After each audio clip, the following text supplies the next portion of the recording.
ఈ అంశంపై మరిన్ని డీటెయిల్స్ మా ప్రతినిధి రత్నకుమార్ అందిస్తారు లైవ్ లో. రత్నకుమార్, మొత్తానికైతే కేటీఆర్ విచారణకు హాజరయ్యారు. సో ఇప్పటి వరకు అయితే గంటన్నరగా కొనసాగుతుంది విచారణ. సో ఇప్పటి వరకు జరిగిన ఈ విచారణలో ఎలాంటి ప్రశ్నలను కేటీఆర్ ముందు ఉంచింది ఏసీబీ?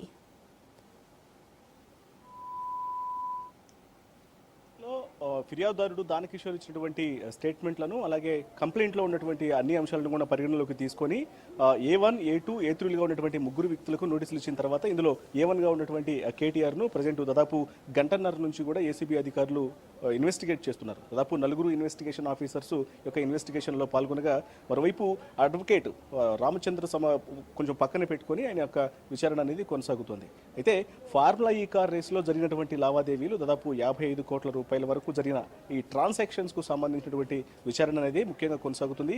ఈ విచారణకు సంబంధించి ప్రభుత్వం నుంచి కావచ్చు, మున్సిపల్ డిపార్ట్మెంట్లో ప్రజెంట్ ప్రిన్సిపల్ సెక్రటరీగా ఉన్నటువంటి దానకిషోర్ తన ఫిర్యాదులో లేవనెత్తినటువంటి అన్ని అంశాలను, ఆ తర్వాత ప్రైమరీ ఇన్వెస్టిగేషన్లో అంటే వాళ్ళు గమనించినటువంటి ఎవిడెన్స్ మొత్తాన్ని కూడా వాటన్నిటిని బేరీజు వేసుకొని ఇప్పుడు ప్రశ్నలు అడుగుతూ ఉన్నారు కేటీఆర్ను. అయితే ఇందులో మరీ ముఖ్యంగా ఈ గంటన్నర నుంచి కొనసాగుతున్నటువంటి విచారణకు సంబంధించి ముఖ్యంగా విదేశీ కంపెనీలతో జరిగినటువంటి ట్రాన్సాక్షన్స్ ఏవైతే ఉన్నాయో 55 కోట్ల రూపాయలను విదేశీ అకౌంట్లకు నేరుగా పౌండ్స్ రూపంలో చెల్లించడానికి ఎందుకు అంటే ఎన్నికల కోడ్ అమల్లో ఉన్నటువంటి సమయంలో ఎందుకు చెల్లించాల్సి వచ్చింది అనేటువంటి అంశాన్ని కూడా ప్రధానంగా లేవనెత్తడం జరుగుతుంది. మరోవైపు ఈ అమౌంట్ అనేది చెల్లించేటప్పుడు ఎన్నికల కోడ్ అమల్లో ఉన్నప్పుడు ప్రభుత్వ ఖజానాను దుర్వినియోగపరుస్తూ అధికారంలో ఉన్నటువంటి వ్యక్తులు ఈ రకంగా చేయటం అనేది ఎంతవరకు కరెక్టు అనేటువంటి అంశాలను కూడా ప్రస్తుతం కేటీఆర్ను అడుగుతున్నట్లు కూడా సమాచారం ఉంది.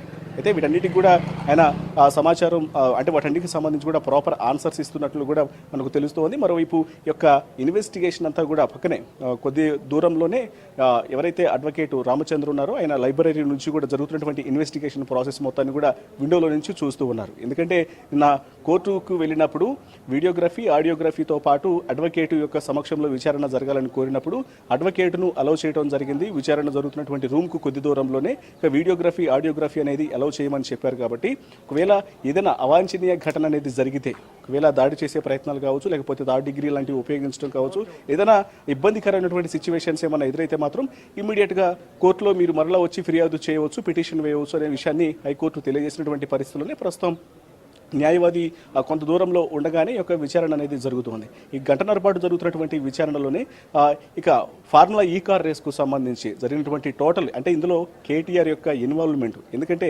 ఇప్పటికే బిఎల్ఎన్ రెడ్డిని ఈడీ అధికారులు విచారించారు. మరోవైపున నిన్న సీనియర్ ఐఏఎస్ అధికారి అరవింద్ కుమార్ను కూడా విచారించినటువంటి సందర్భంలో తను ఆ సమయంలో మంత్రులుగా ఉన్నటువంటి కేటీఆర్ ఆదేశాల మేరకే వీరి యొక్క అంటే ఈ యొక్క చెల్లింపులు అనేవి జరిగాయా, అవన్నీ కూడా కొంత క్వశ్చన్ మార్క్గా మారినటువంటి పరిస్థితుల్లోనే కింది స్థాయి అధికారులు మొత్తాన్ని కూడా మీరే నిర్దేశించారా, మీరు ఆదేశాలు జారీ చేస్తేనే యొక్క చెల్లింపులు అనేవి కూడా జరిగాయా?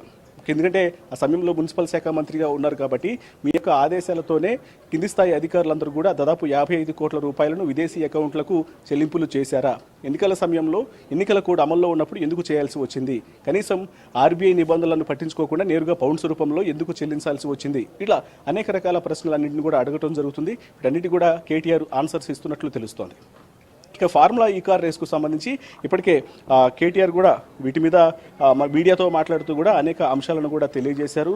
వాస్తవానికి ఈ ఫార్ములా ఈ కార్ రేస్ అనేది కేవలం హైదరాబాద్ యొక్క బ్రాండ్ ఇమేజ్ను పెంచడం కోసం మాత్రమే ఏర్పాటు చేసింది. గతంలో హైదరాబాద్ ఇమేజ్ను పెంచడం కోసం ఆటోమొబైల్ రంగం మీద దృష్టి పెట్టి దాదాపు ఎలక్ట్రిక్ వాహనాలను అభివృద్ధి పరచాలి, ఎలక్ట్రిక్ వాహనాలను హైదరాబాద్ నగర వ్యాప్తంగా కూడా విస్తరింపజేయాలనే ఉద్దేశంతో మాత్రమే ఈ ఫార్ములా ఈ కార్ రేస్ను దాదాపు 4 ఏళ్ల పాటు కూడా agreement. Right, thank you Ratnakumar.